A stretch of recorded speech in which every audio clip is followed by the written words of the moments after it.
Un placer saludarles. El día de hoy les voy a leer el artículo 485 a 527 del Código Civil Guatemalteco y este dice así. Capítulo 3 de la copropiedad. Párrafo 1. Disposiciones generales. Artículo 485. ¿Cuándo hay copropiedad? Hay copropiedad cuando un bien o un derecho pertenece pro indiviso a varias personas.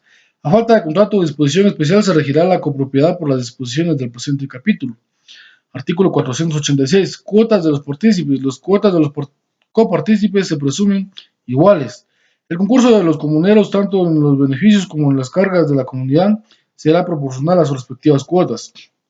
Artículo 487. Uso de la cosa común. Cada partícipe podrá servirse de las cosas comunes siempre que disponga de ellas conforme a su destino y de manera que no perjudique el interés de la comunidad ni impida a los copropietarios usarlas según su derecho.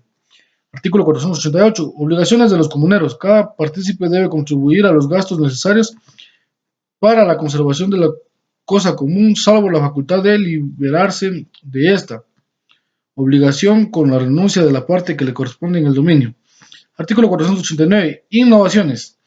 Ninguno de los condueños podrá hacer, sin el consentimiento de los demás, hacer alteraciones que modifiquen la cosa común, aunque de ellas pudieran resultar ventajas para todos, a no ser que fueran aprobadas por la mayoría de los copropietarios que represente por lo menos las 2/3 partes del valor total de la misma. Artículo 490. Administración. Para la administración del bien común serán obligatorios los acuerdos de la mayoría de los partícipes que represente por lo menos las 2/3 partes del valor total de la cosa. Artículo 491. Derecho de cada condueño. Todo condueño tiene la plena propiedad de la parte cuota que le corresponde y de los frutos y utilidades, pudiendo en consecuencia enajenarla, cederla o grabarla y aún ceder únicamente su aprovechamiento, salvo si se tratara de derecho personal, pero el efecto de la enajenación o gravamen con relación a los condueños estará limitado a la porción que le adjudique en la división al cesar la comunidad. Los condueños gozan del derecho de tanteo que podrán ejercitar dentro de los 15 días siguientes de haber sido notificados del contrato que se pretende celebrar. Artículo 492. Derecho de pedir la división. Ningún copropietario está obligado a permanecer en la comunidad. Cada uno de ellos podrá pedir en cualquier tiempo que se divida la cosa común, salvo los casos en que la división esté establecida por la ley. Acordada la división, cada comunero tendrá derecho preferente a adquirir las partes de los otros si ellos quisieren venderlas. Artículo 493. Pacto de la indivisión. Será válido el pacto de conservar la cosa indivisa por tiempo determinado que no exceda de 3 años, plazo que podrá prorrogarse por nueva convención. La autoridad judicial, sin embargo, cuando lo exijan graves y urgentes circunstancias, puede ordenar la división de la cosa común aún antes del tiempo convenido. Artículo 494. Improcedencia de la división. Los copropietarios no podrán exigir la división de la cosa común cuando de hacerla resulte indivisible, inservible para el uso a que se destina. En este caso, si los condueños no convienen en que se adjudique a uno de ellos indemnizado a los demás, se procederá a su venta y se repartirá su precio. Artículo 495.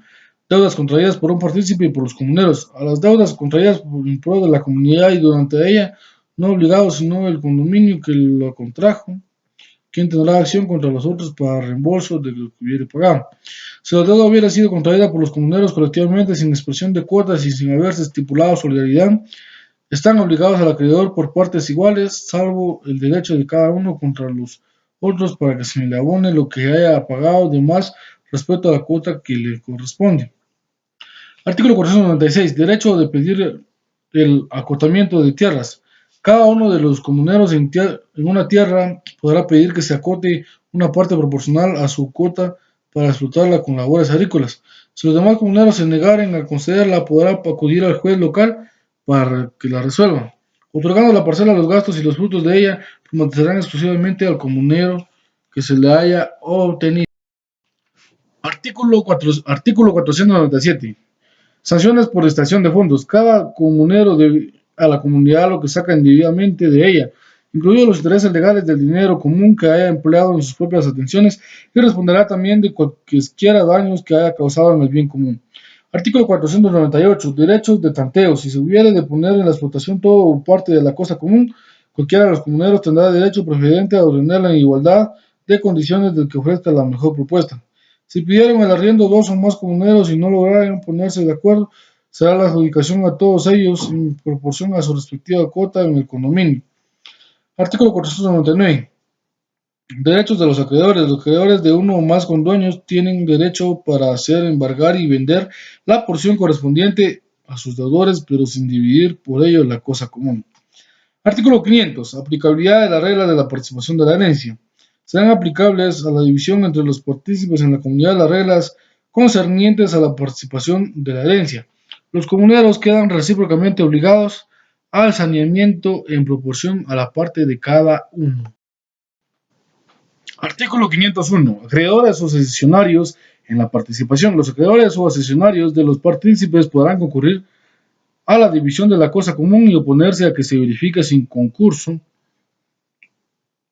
pero no podrán impugnar la división consumada, excepto en el caso de fraude o en el de haberse verificado sin concurso. Artículo 502. No hay perjuicio de tercero. La división de la cosa común no perjudicará a tercero que hubiere inscrito su derecho antes de la participación. Artículo 503. Cesa la copropiedad. La copropiedad cesa por la división de los cosa común, por su pérdida, destrucción o enajenación y por la consolidación o reunión de todas las cuotas en un solo propietario. Artículo 504. Comunidad de tierras. La forma de comunidad de tierras entre campesinos serán reguladas por las leyes agrarias. Párrafo 2. Copropiedad en la medianería de los inmuebles. Artículo 505. Medianería.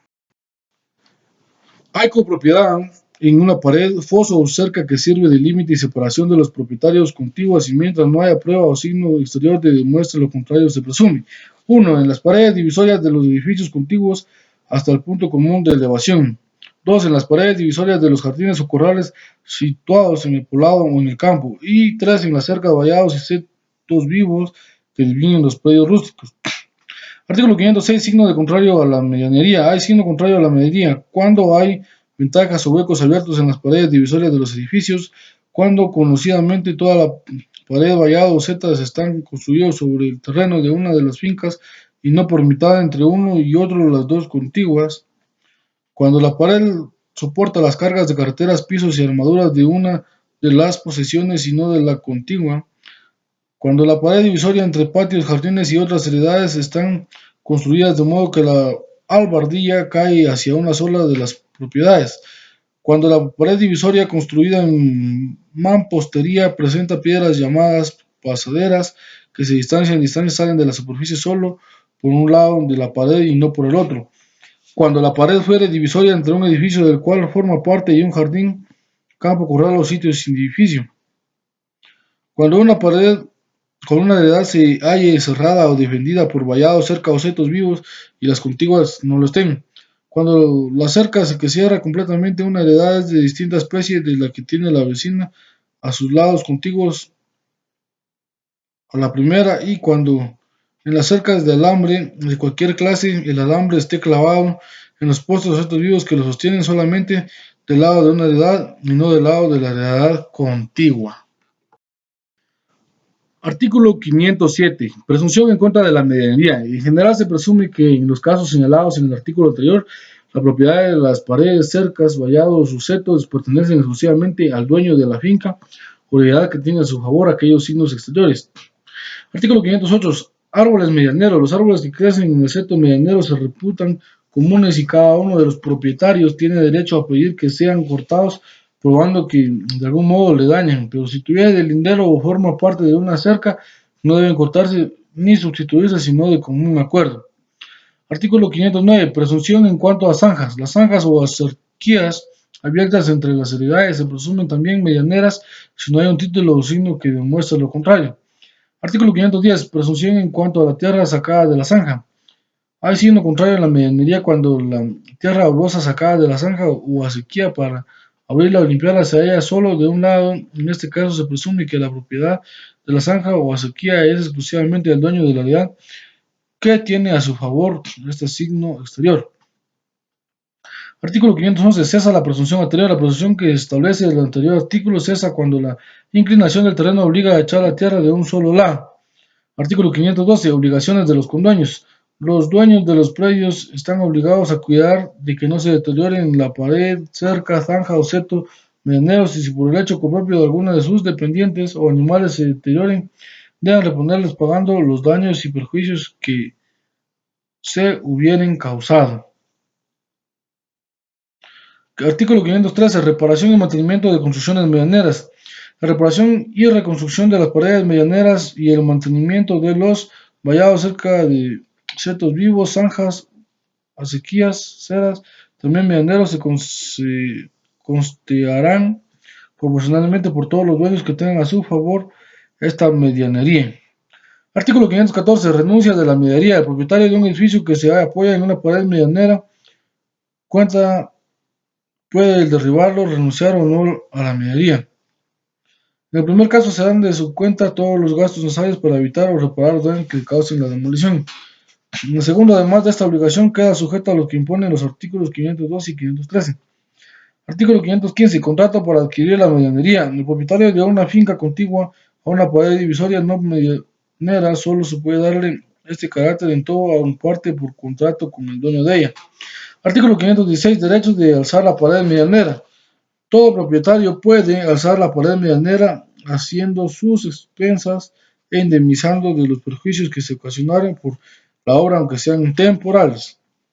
Artículo 517. Limitación de la medianería. Mientras el dueño de la pared divisoria tenga a su favor una servidumbre del uso de vista del dueño del predio vecino, solo podrá adquirir la medianería hasta la altura de la parte inferior de las ventanas o huecos que se constituyen en el signo exterior de la servidumbre. Artículo 518. Obras a cargo del dueño que se hayan alzado la pared. Serán igualmente de cuenta del dueño de la pared todas las obras de conservación en la parte que esté aumentado de altura o de espesor y los que en la parte medianera sean necesarios siempre que el deterioro provenga de la mayor altura o espesor que sea la pared. Artículo 519. Obligaciones de reconstruir la pared. Si la pared medianera no puede resistir la mayor elevación, el propietario que quiera levantarla tendrá la obligación de reconstruirla a su costo y si fuera necesario darle mayor espesor, deberá darlo de su suelo. Artículo 520. Medianería hasta la altura común. En los casos señalados por los artículos 516, 517 y 519, la pared continuará mediante hasta la altura en que era anteriormente, aun cuando haya sido construida de nuevo a expensas de uno solo de los medianeros y desde el punto donde comenzó la mayor altura es propia exclusivamente del que construyó. Artículo 521. Adquisición de la medianería en la parte elevada. Los propietarios que no hayan contribuido a dar elevación o esperar el espesor a la pared medianera podrán, sin embargo, adquirir en la parte nuevamente elevada los derechos de medianería, pagando proporcionalmente el valor de la obra y la mitad del valor del terreno sobre el que se hubiese dado mayor espesor. Artículo 522. Uso de la pared medianera. Cada propietario de una pared medianera podrá usar de ella en proporción al derecho que tenga en la mancomunidad. Podrá, por tanto, edificar apoyando su obra en la pared medianera o introduciendo vigas hasta la mitad de su espesor, pero sin impedir el respectivo uso común de los demás medianeros. Para usar el medianero de este derecho, ha de dar aviso previo a los interesados en la medianería y si alguno se opusiere, se fijarán por perito las condiciones necesarias para que la nueva obra no perjudique los derechos de aquellos. Artículo 523. No se puede abrir ventanas en pared medianera. Ningún propietario puede, sin consentimiento de otro, abrir ventanas ni hueco alguno en pared medianera. Artículo 524. Ventanas en pared no medianera. El dueño de una pared no medianera contigua a finca ajena puede abrir en ella ventanas o huecos para recibir las luces a una altura tal que la parte inferior de la ventana diste del suelo de la vivienda a que la luz 3 metros a lo menos, en todo caso, con reja de hierro remetida a la pared y con red de alambre cuyas mallas tengan 3 centímetros a los más. Artículo 525. Derecho del vecino. Sin embargo, de los dispuestos en el artículo anterior, el dueño de la finca o propiedad contigua a la pared en que estuviesen abiertas ventanas o huecos podrá construir pared contigua a ellas o si se adquiere la medianería apoyarse en la misma pared medianera, aunque de uno u otro modo cubran los huecos. Artículo 526. Ventanas de vista de costado o oblicuas. No se puede tener ventanas para asomarse o balcones ni otros semejantes voladizos sobre la propiedad del vecino, prolongándolos más allá del límite que separa las edades. Tampoco puede tenerse vistas de costado o oblicuas sobre la misma propiedad si no hay 6 decímetros de distancia. La distancia se mide desde la línea de separación de las propiedades. Artículo 527. Ventanas de vista directa. No pueden abrirse ventanas o balcones que den vista a las habitaciones, patios o corrales del predio vecino o menos que medie una distancia de 3 metros. La distancia se medirá entre el plano vertical de la línea más saliente de la ventana o balcón y el pato vertical de la línea divisora de los predios en el punto en que dichas líneas se estrechan más si no son paralelas. Ha sido un placer leerles el Código Civil, estos artículos. Que Dios les bendiga y suscríbanse a mi canal.